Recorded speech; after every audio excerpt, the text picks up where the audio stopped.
guys, kembali lagi dengan kami di vlog random. Kali ini kita akan membahas tentang pengaruh digital di era modern ini.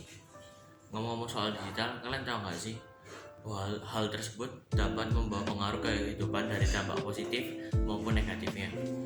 Dari perkembangan zaman atau era, pastinya memiliki pengaruh. Kalau ditanya pengaruh negatifnya apa di era digital sekarang ini, yang pertama, munculnya konten dewasa. Yang kedua, tersebarnya berbagai informasi palsu atau yang biasa kita sebut dengan hoax. Lalu yang ketiga, ada menampilkan sisi kekejaman di berbagai media sosial. Yang keempat, penipuan atau cybercrime. Walaupun lumayan banyak sisi negatifnya, namun tidak menutup kemungkinan bahwa di era digital ini membawa pengaruh yang positif juga. Salah satunya adalah memberikan sebuah informasi. Nah, sekarang di tema kali ini kita membahas bahwa di era digital ini juga tidak hanya membawa pengaruh negatif, namun juga dapat memberi berbagai informasi juga. Nah, contohnya akan diberikan olehku dan teman-temanku juga. Jadi simak video berikut ini.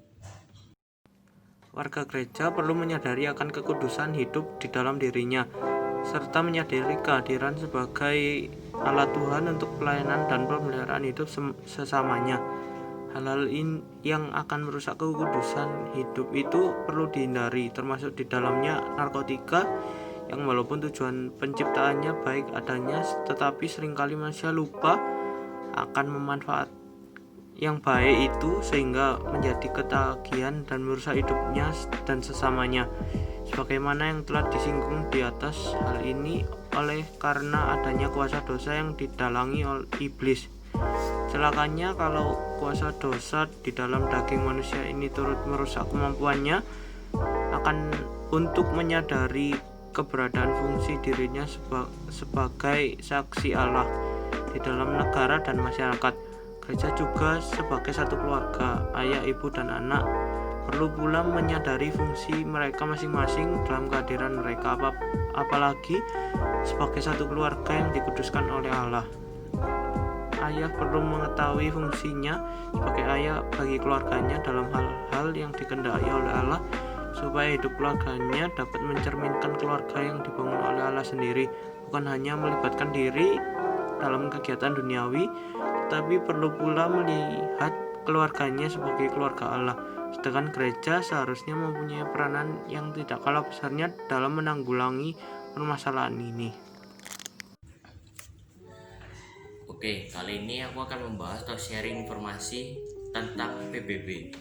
Jadi untuk yang belum tahu, secara singkatnya sejarah berdirinya PBB dikutip dari Ensiklopedia Britannica tahun 2015. PBB berdiri pada 24 Oktober 1945.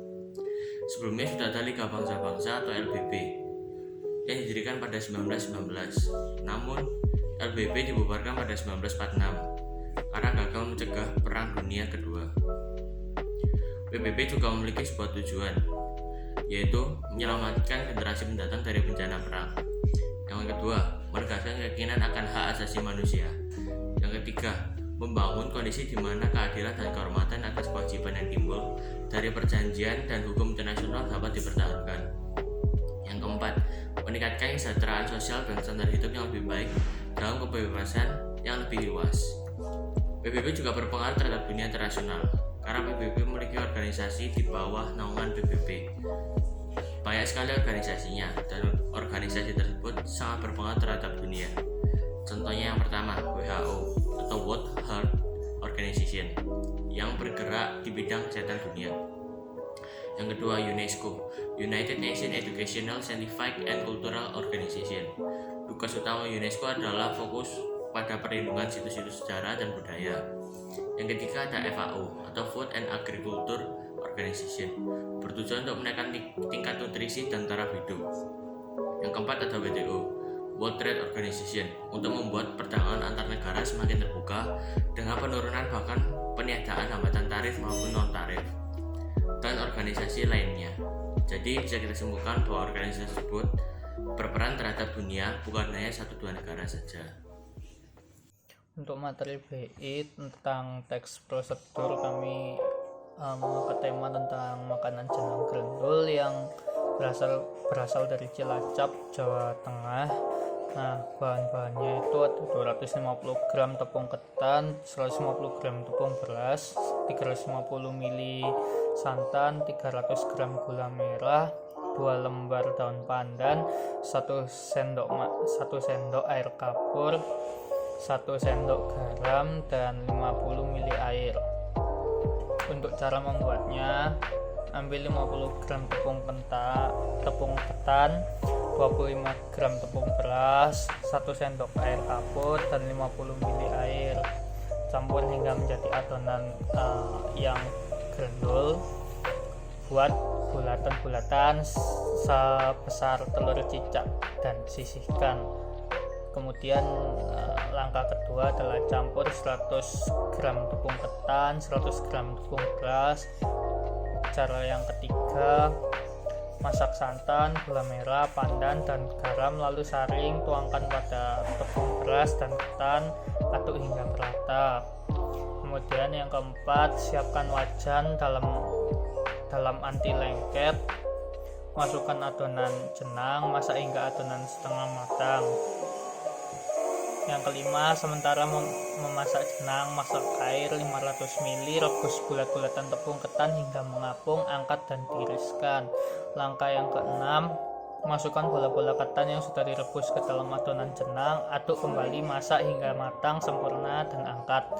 Ketujuh, tuang ke dalam loyang atau cetakan yang sudah dioles minyak dan dinginkan. Yang kedelapan, keluarkan dari cetakan, hias dan siap dikirim. Teknik promosi ada 4 cara yang biasa orang lakukan dalam marketing, yaitu yang pertama adalah personal selling, yang kedua adalah advertising atau periklanan, ketiga sales promotion, keempat adalah direct marketing, yang kelima adalah bila brand Anda memang sudah punya nama dan Anda memang memiliki dana lebih, Anda bisa melakukan endorse. Oke, kali ini kita akan membahas, atau saya akan membahas soal faktor dinamika kependudukan. Jadi buat yang belum tahu, dinamika penduduk adalah perubahan keadaan penduduk. Perubahan tersebut dipengaruhi oleh beberapa hal atau beberapa faktor. Pada umumnya faktor dinamika penduduk ada 3. Yang pertama adalah kelahiran, kedua kematian, ketiga migrasi. Yang pertama adalah kelahiran. Hal ini tentu berpengaruh terhadap dinamika penduduk, karena dengan adanya kelahiran kita bisa melihat tinggi rendahnya tingkat kelahiran dalam suatu kelompok penduduk yang bergantung pada struktur umur, penggunaan alat kontrasepsi, pengangguran, tingkat pendidikan, status pekerjaan, wanita, serta pembangunan ekonomi. Karena tidak semua bayi lahir itu hidup. Yang kedua adalah kematian. Hal ini juga tentu berpengaruh terhadap sensus pendudukan. Karena dengan adanya kematian kita bisa melihat angka turunnya jumlah penduduk. Biasanya kematian dipengaruhi oleh faktor khusus atau faktor yang mengganggu ketenangan pribadi tersebut.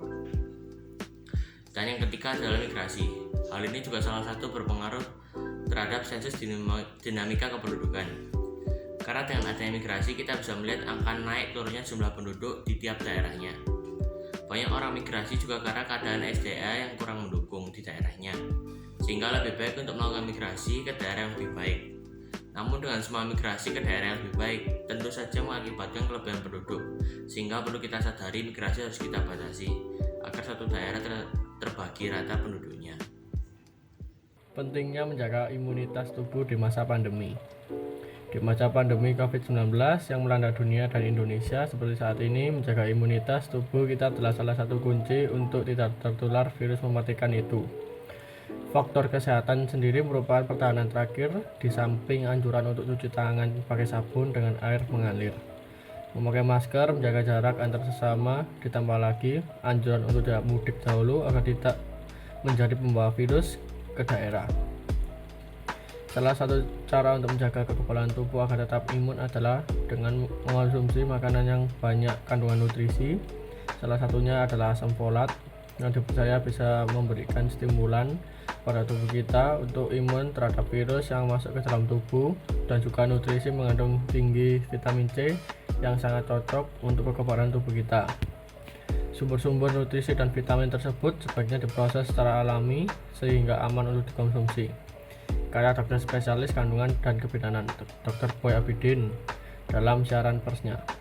Menurutnya, Minuman yang mengandung tinggi asam folat dan vitamin C seperti hydromama sangat cocok dikonsumsi untuk perempuan dan laki-laki untuk menambah asupan cairan dalam tubuh sehari-hari, apalagi di momen puasa ini.